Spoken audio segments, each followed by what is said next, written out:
Hi up, just a quick video. I've been checking up, I'm really bad at this, I've been checking up through my messages and my interactions with people, and I am very bad. So I've been going through my emails, and I found emails in there that's, some of them's nearly 2 years old, that I've not even read yet. Same with my Facebook, I've got a page on there, and again, I just don't check. So if you have messaged me or dropped me a line, please don't be offended. It's just how I am, a bit bottom like that. And my mates will back that up. You know, I'm one of them. I'll be like, oh yeah, great. So I'll message my mate about, yeah, I'm up for that. And they were like, Jim, that was 6 months ago. We've done it. It's over. So I have got some correspondence that people have sent. I've got quite a lot, but I backpedaled through. Anyway, there's some questions in there, so I just thought a bit of fun. I'll just go through one or two of them off my email and my messenger and whatever you. Now the first one I've got is, who's your favourite Wednesday player? It was an easy one for me. My hero when I was a kid, still my hero now. My favourite ever Wednesday player is John Sheridan. John Sheridan to me was everything I wanted to be as a footballer. And the thing about John Sheridan, that what he got as a player, I thought I can copy that. Now there's some things you can't copy. I could never, as a kid, have the pace and the power of David Hurst because I'm a midget, you know. I could never have the ability to put somebody on the arse like Chris Waddle. But I used to watch John Sheridan from that vantage point on corner at Cobb. And I just used to, he made the game so simple. And I thought, everything he does brilliantly. But it was all simple stuff. That was his genius, is how simple he kept things. And he'd always got his head up. He's always, and when people knock ball into John Sheridan, before the ball was even coming, said a fullback's got ball, he's already looking what he's going to do with it before he's even called for it. He's already working out the move, and then he'll call for it. So good at them little first time passes and getting ball off round corner. Them little slide rule passes. Because if you broke it down, and I was once saying this to one of the lads years back when he dressed, who's your favourite player, Jim? And he were too young. He were too young to know, John Sheridan. So he says, well, what were he like? So I'm trying to explain that. So I was like, he weren't fastest, you know. He weren't brilliant in there.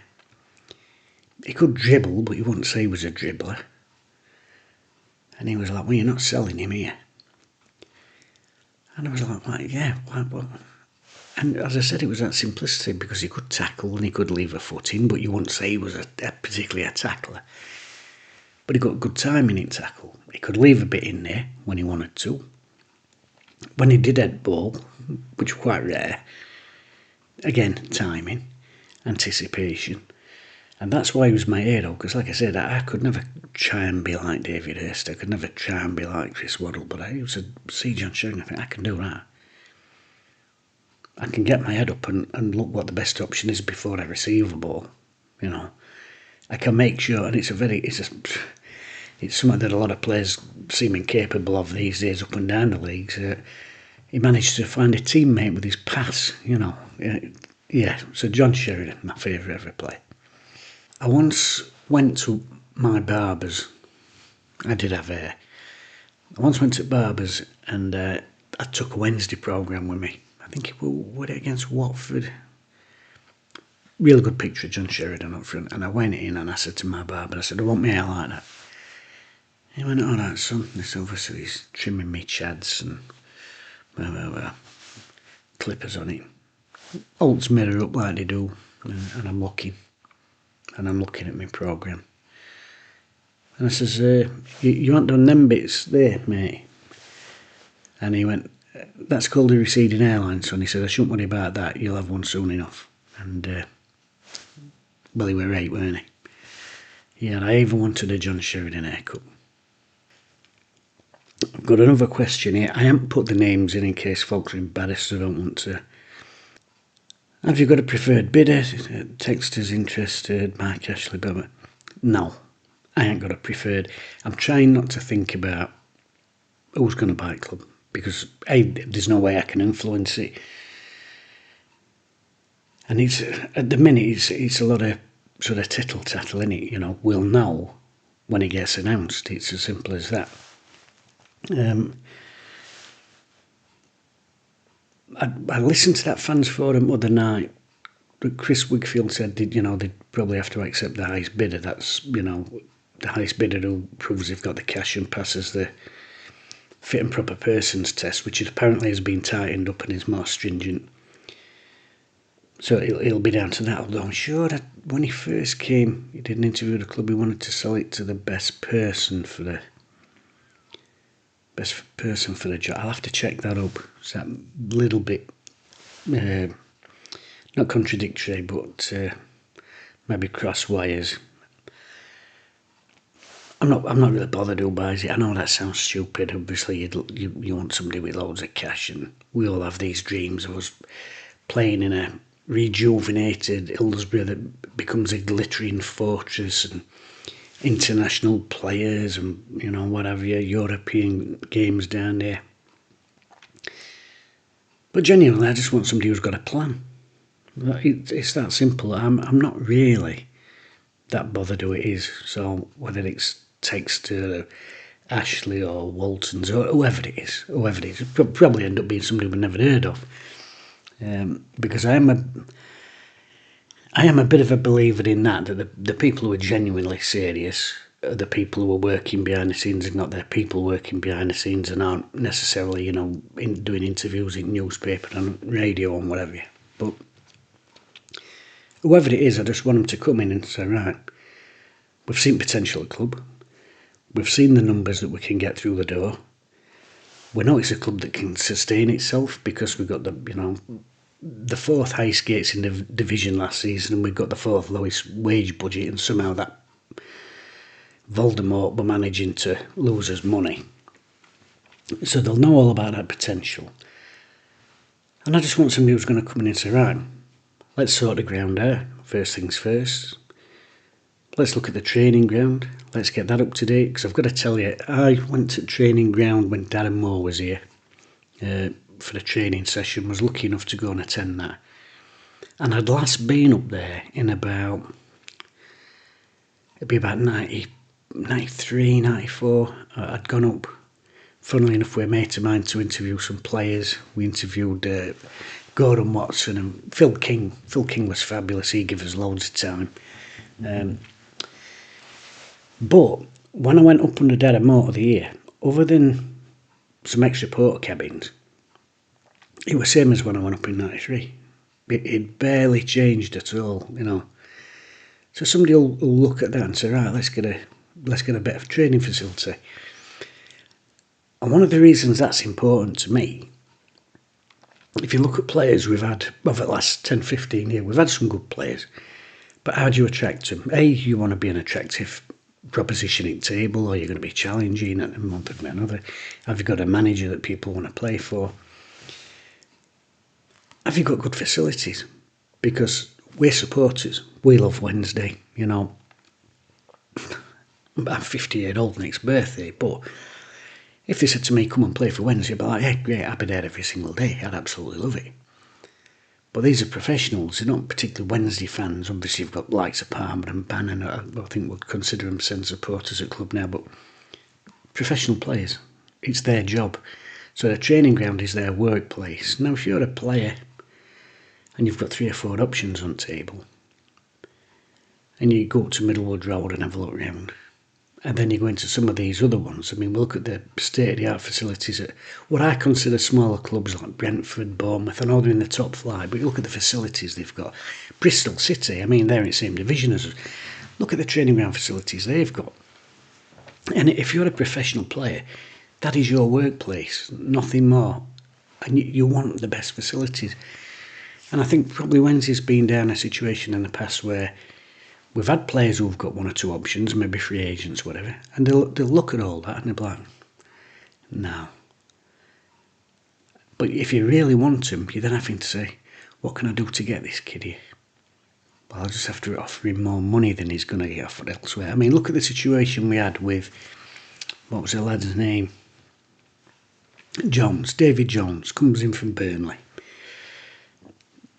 I will never forget what Sean Dyche said when we signed him. And I like to have kept him as an experienced pro. He fits in the system and this and that. He said, but I can't match what Wednesday are offering him. Now, at the time, Burnley had a lot of years in the Premier League.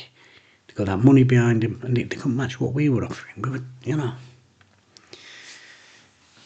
Now, I'm not saying he was anywhere near the 80 grand a week that the myth perpetuated that he was on, but whatever it was, the fact that we were prepared to pay more to get a player from Premier League, it's that sort of thing. So, training ground, infrastructure. The other reason I think I want someone who's going to come in and look at the training ground and everything is, I think over the last few years we've been very harsh with our criticism of the academy. But it's actually an academy that's bearing fruit.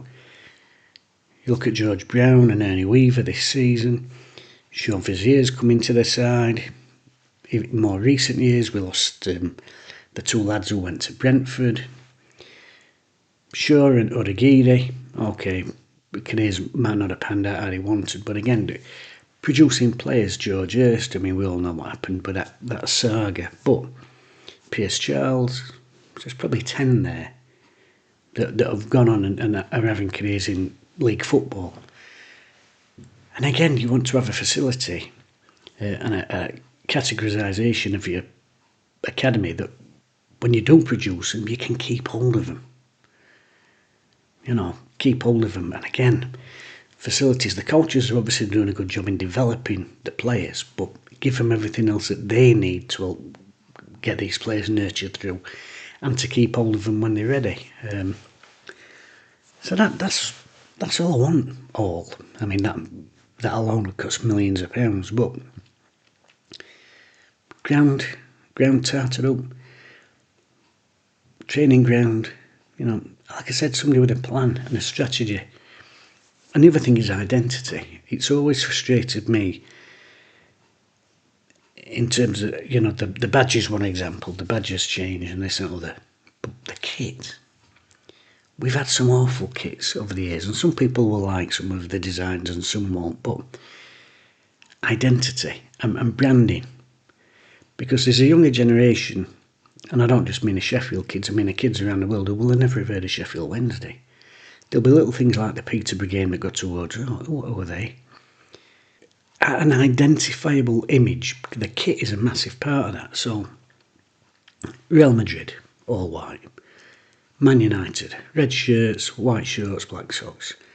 Liverpool, all red. Barcelona, you've got the sort of maroon and blue stripes, Goes on and on. Tottenham, white shirts, them very, very dark blue shorts. Arsenal, the white arms on the red body. Now, to me, Sheffield Wednesday should be 3 broad stripes, front and back. None of this din lady tabard business. Black shorts and a simple blue sock with a white top on it, and that is.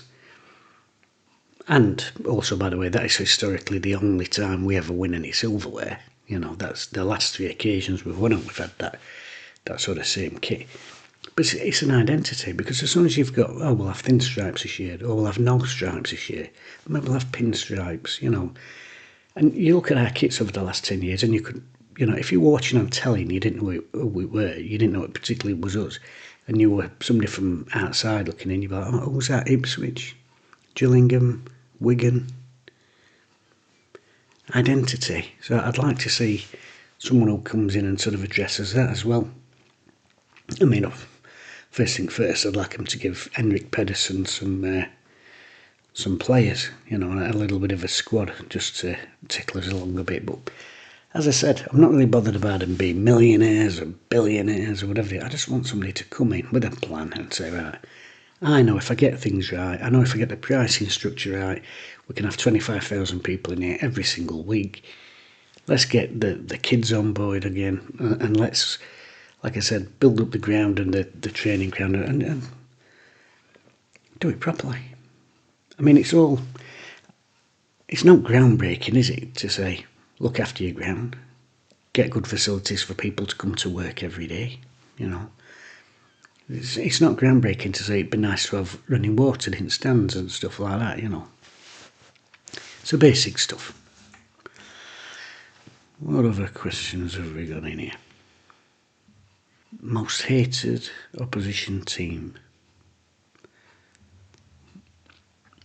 Do you know, I don't particularly think I have, even them down the road, particularly. I think it changes, doesn't it? I think it changes because players change, managers change, and I think it's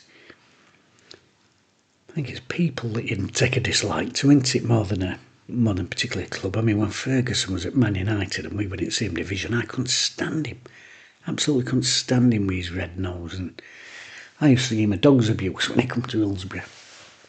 Brilliant manager, but Man United under him, as an opposition fan, him ranting and raving in dugout, and Cantona with his collar turned up and that arrogance, I couldn't stand them at the time. Whereas now I'm just like, Man U, whatever. Probably because we haven't played him for so long. Derby, I didn't like Derby for a lot of years, but mainly because they got a kid called Bobby Davison, and he probably didn't, but it just felt to me like every time we played him, he bloody scored, you know. No, I don't think there is any club I particularly hate. Obviously, I had a bit of a turn against Chelsea when Abramovich first went there, when previous one had nearly bankrupted them, and suddenly they're winning and they're in Europe and they're getting, you know, Hullet and Vialli and all them, and I'm like, well, that's cheating, anybody can do that, you know. But yeah, not in particular, nobody. Kenny Dalglish chasing referees about when he were on pitch and all. Great player, Kenny Dalglish, but people forget that he got that nasty side of him. He was a referee murderer. And that's always annoyed me.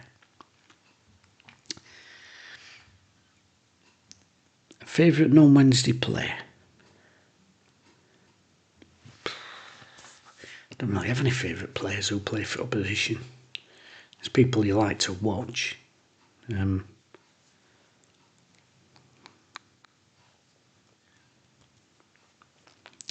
When I was younger, Peter Beardsley. I used to like Peter Beardsley.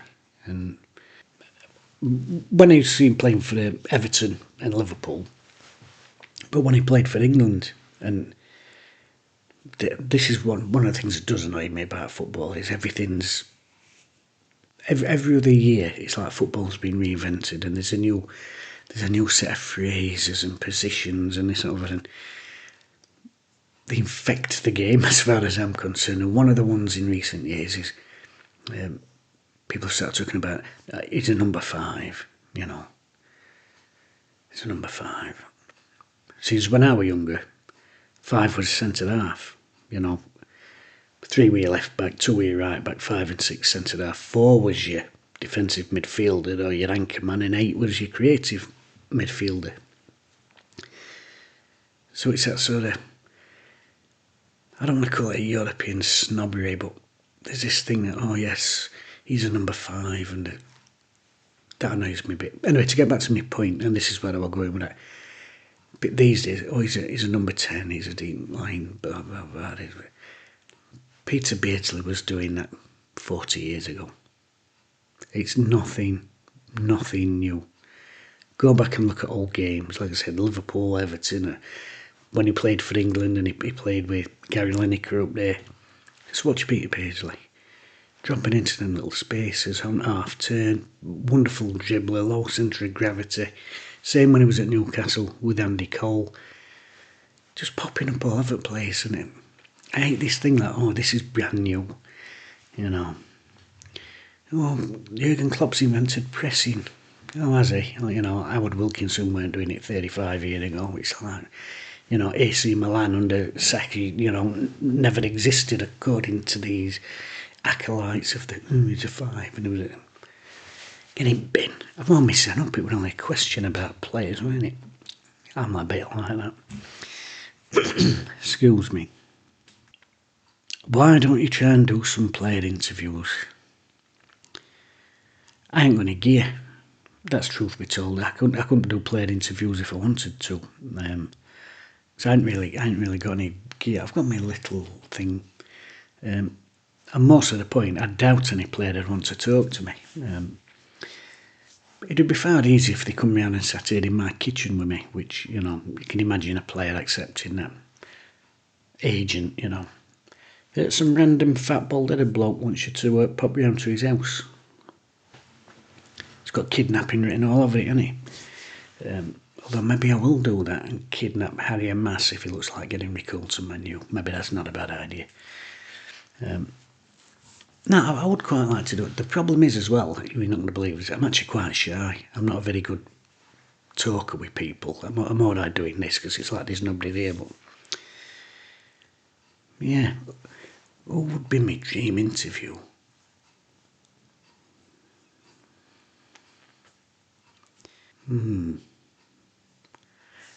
Probably the historical writer Bernard Cornwell. It's not to do with football. I'd just like to interview him. I tell you what, I would love to have a sit down and a chat with Henrik Pedersen because just got something about him, hasn't he? Bit of a just comes across as more than a manager. He comes across as a bit of a character to me, and I wouldn't mind to sit down with Henrik Pedersen and find out what he thinks about custard creams because I've genuinely over the last, I would say 18 months, really changed my opinion of them. I couldn't stand them when I was a kid, and now I'm like, custard creams aren't a bad biscuit. And I'll tell you what, people talk about digestives and the dunking quality in tea. You can give a custard cream a good dunk and it'll take you. They're a lot harder than people think. Yeah, I'm happy with that. Sorry, I've copied these onto a little note thing and my phone keeps logging me out because I've got timer set too short. It's only like 30 seconds. Favourite ever game? I don't think you can have a favourite ever game, can you? I don't think.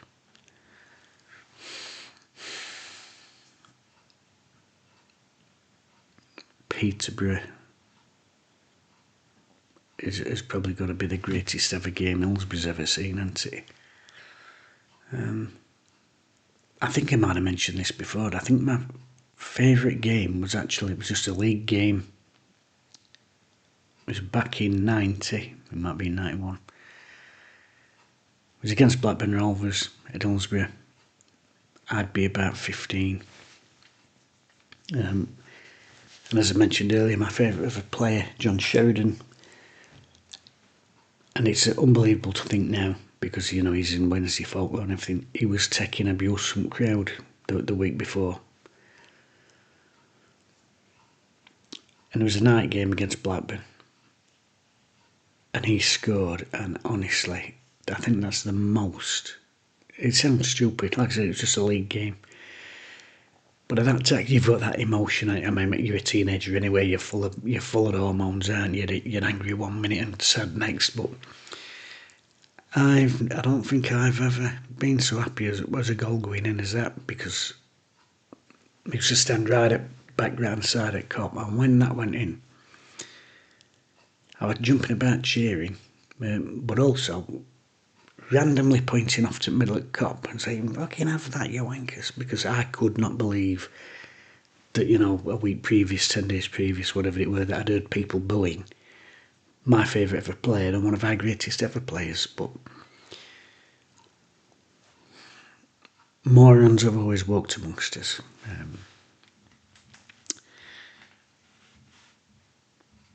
Let me get this one. I thought I had just changed settings on that. I've lost it.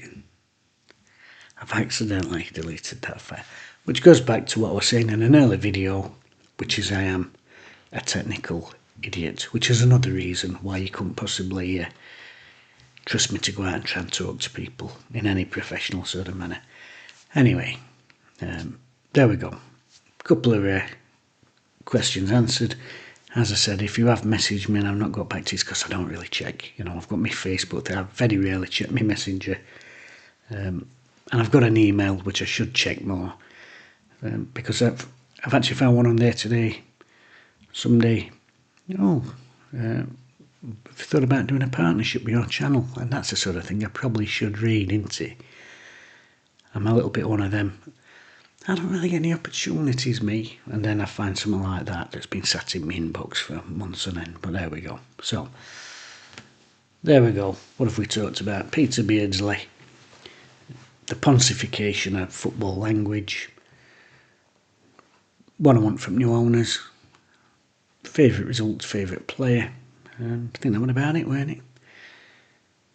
Anyway, enjoy the evening, and I'll see you for the next one.